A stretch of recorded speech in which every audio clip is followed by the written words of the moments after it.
What's going on, noisy neighbors? It's your boy, Big Boy Noise. Guys, I want to first off say, please be careful. I'm going to share a story with you today, guys. I just got the information from this story yesterday, so I'm going to share it with my noisy neighbors today because we can never be too careful when talking about gun safety. There's a lot of little points we're going to touch on in this story, but first, let me just give you the backdrop. Um, this story is the backdrop of a coworker of mine, big guy like me, big jolly guy, great guy, man, good guy, um, young guy, um, has been collecting guns for a while. You might have heard me when I think I remember when I did the video called the gun I let get away, like the one you let get away. I don't know if I mentioned it or not, but I could have had a come on, what's the name of the 9mm? It's real sweet. Doggone it, it's skipping my mind. Um, it's very, very sweet pistol. Like after the 1911 is like the next sweetest shooting pistol. CZ. Could have had a CZ off of him, but he ended up selling it to his cousin who didn't have a gun at all. I could have had a CZ, I think the P10, for like $250. I like dragged my feet on it, and it was the gun I let get away. But anyway, about this guy. No kids, young, hardworking man, works 2 jobs, guys. Has so many firearms. At one time, he started selling and getting rid of a bunch of his stuff. But I recently bumped into him about a month ago, and he done built. He still had a lot of guns, but he built more guns back up. And he was telling me about some of the other stuff he's got his eye on, man. And then this stuff happened with my wife, and I haven't seen him for a couple weeks because as I was out of work, being by her side. And then I just get news yesterday. I just got back to work, and I just get news yesterday, man. I couldn't believe it. Another one of our gun buddies at the job came up and said, "You heard about what you call?" I said, "What's going on?" I'm like, man, when you just where I'm from, man, and you black and you young, you just automatically, well, I'm getting older now, but you automatically think of the worst. When you hear, like, you heard about what you call it, death since COVID, and even before then, death has been going on so much around us, guys, that you're like, oh, man, you're automatically thinking of death. Or what happened? Somebody shoot him or whatever. He said he got shot. But the thing was, he didn't get shot by somebody else. He got shot by his own firearm. He got shot by himself. Negligent discharge, guys. This is such a scary story, guys. I was so in shock and disbelief, and I'm still in disbelief. Got to reach out to the brother in some kind of way, man. Guys, this is one. Here's the thing about it. They say that he sleeps at night with his gun safe open. And you guys ever seen somebody with a really cluttered gun safe? He sleeps at night with his gun safe door open, which is his right, his prerogative. You know what I mean? He doesn't have any children, but it's his prerogative. So he sleeps with his gun safe open. But the problem is everything is hot and ready. I'm like, whoa. When you go to sleep at night, how many firearms do you need hot and ready? When I say hot and ready, like a Little Caesar pizza, I'm talking about racked, and the firearm is off of safety. Rack, just pick it up, squeeze the trigger, it's ready to go. You know what I mean? Me, myself, personally, I at least, if you're going to, I like to not just leave everything open like that. I at least have 1 or 2 things, options. Some people have a few staged around the home, or 1 or 2 options that you choose to, sleep with as your bedside firearm at night. But he chooses to sleep with his whole safe open, with everything hot and ready.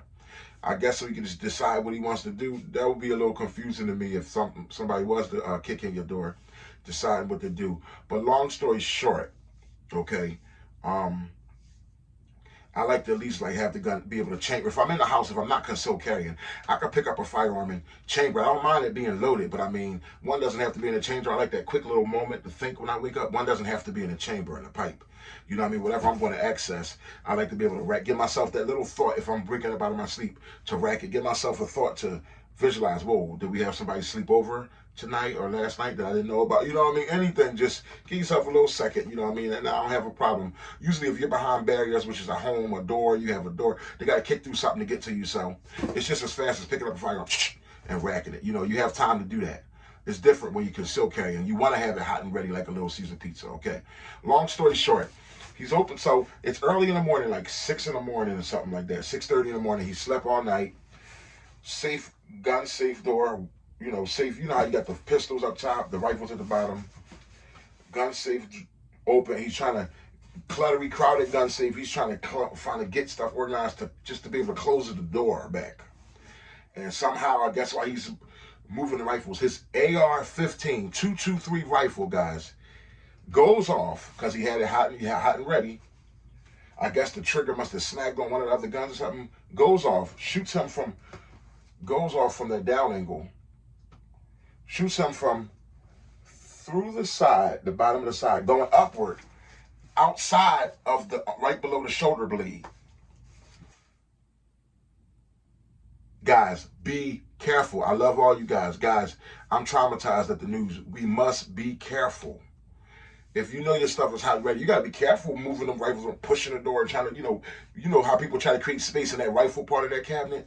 Could you imagine shooting yourself, or it shot him, I guess, because it was on an angle, maybe falling, or he was trying to just sit it, and it just from that angle, trying to close his safe door, went right through him, guys. His hand wasn't on the trigger, but the fact that the trigger was hot and ready, the gun was ready to go.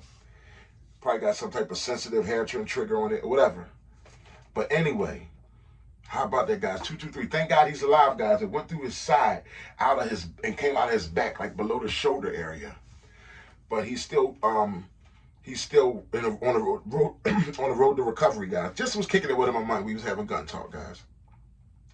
I never knew he was a little careless with his gun safety, but he's got to go to doctors now to get fragments, some of the fragments. He probably had some special AR-15 bullet, hollow tip.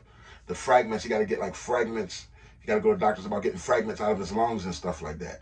Because, at close range, there shouldn't be no fragments. At close range, he's a big guy like me, but at close range, 223 or 5.56 through the side, right out of the shoulder, it should be straight through. Poof. But if it's a special, little hollow cavity or green tip or something, it left fragments on the inside. So I'm really praying for you, brother. I won't say no names because this is personal, you know what I mean? But I'm praying for the brother, guys. And I was, told a little story about the guy that went to the gun range with him before. The guy that was sharing with me what happened to him was saying that sometimes he could be a little careless. I've never been to the range with him. We just have gun talk and everything. But he was saying sometimes he could be a little careful. He said they was at the range before one time, and he was at the lane beside him, and he heard the guy shoot 2 times, boom, boom, then click, click. He heard click. He looks over in the guy's range, in his lane, and the guy's like this, like pointing, looking down the barrel. He said he grabbed the gun, slapped it down to the table. He's like, yo, what are you doing? He like, it won't shoot. Are you kidding me, guys? We got to be more careful. That's an easy way for a squib load, which is a delayed rifle or delayed round taken off, shoot you dead in your head. You never see me on the end of one of these barrels, looking down the end of one of these barrels, guys. That's the easiest way to ask for death. Guys, I just want to say be careful today, guys. I don't want you to go out like my friend, but mind you, okay, getting back to the story. So he's all alone at home. He lives in South Philly, a really rough part of town. So I can understand being on high alert, which we should all be no matter where you live. But the gun goes through his side, bow, he feels it. Can't believe it, and disbelief goes through his side, out underneath his shoulder blade. He immediately runs down the stairs, runs outside into the middle of the street, and asked somebody to help him, whatever. Just went through him, and thank God he was able to move. He ran down the steps, ran outside the middle of the street, asked the lady to help me. Thank God it didn't hit his heart. And then they got him to the hospital. Also, I guess when he had to tell the story to the hospital about the negligent discharge, guess what happened? You know what comes next. They came to his home, took all those great guns he has out of his guns, took his whole guns, all his guns. His arsenal was gone. Now he's got to go through the process. And I can understand why the law would do that when you have accidental discharges. Like, they look at it like, well, you're not responsible enough to have these guns. But they don't have a right to do it in the long run, because in the long run, he has to go now through the process of going down and fighting to get his firearms back. It was a negligent discharge. These are his guns. This is his right to own these guns. But I'm telling you, in Philadelphia, you're going to have a hard time. I got a friend of mine who his pistol got stolen out of his vehicle, and they took his license to carry because of it. They took his license to conceal carry, and he had to fight back for that for a long time, and he still never got his SIG. It was a nice SIG Sauer. He still never got his SIG Sauer back. The cops never gave them that back yet. They caught the kids who took the gun, but they never gave them that back yet.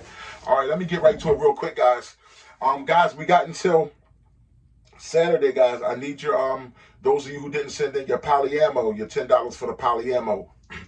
What poly ammo is, let me explain to you guys who might just want to join. Right now, we have 5 active members in our poly ammo thing. What we do is every 2 weeks, we all donate $10.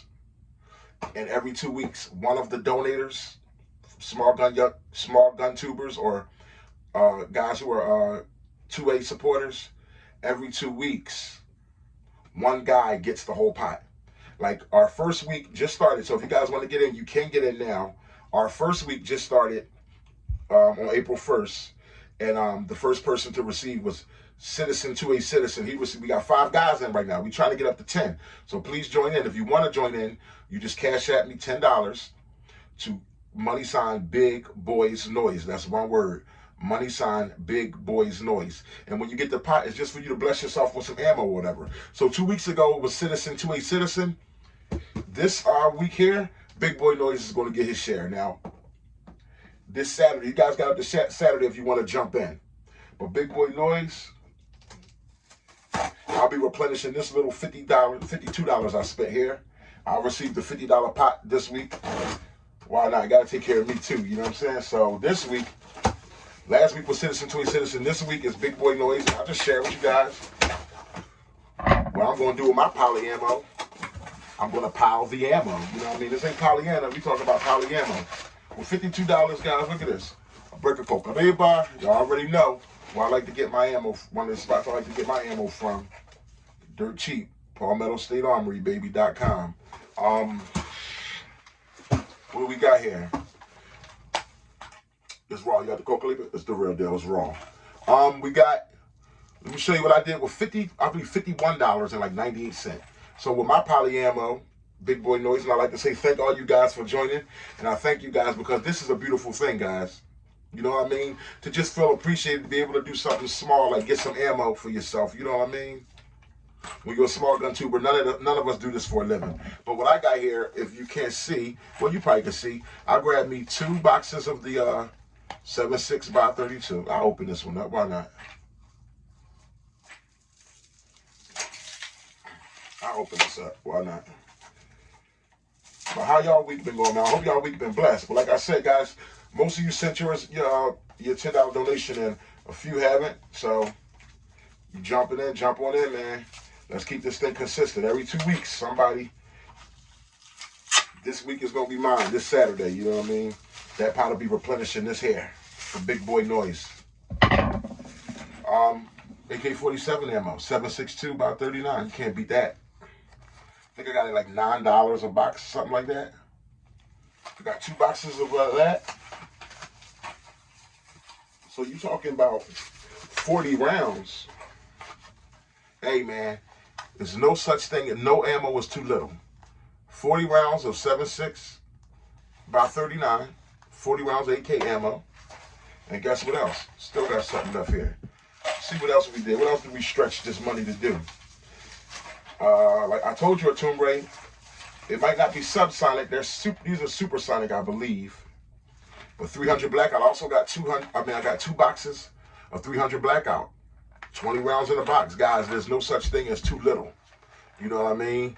Guys, join our poly ammo. There's 20 rounds. Then 20 rounds. That's 40 rounds of 300 blackout.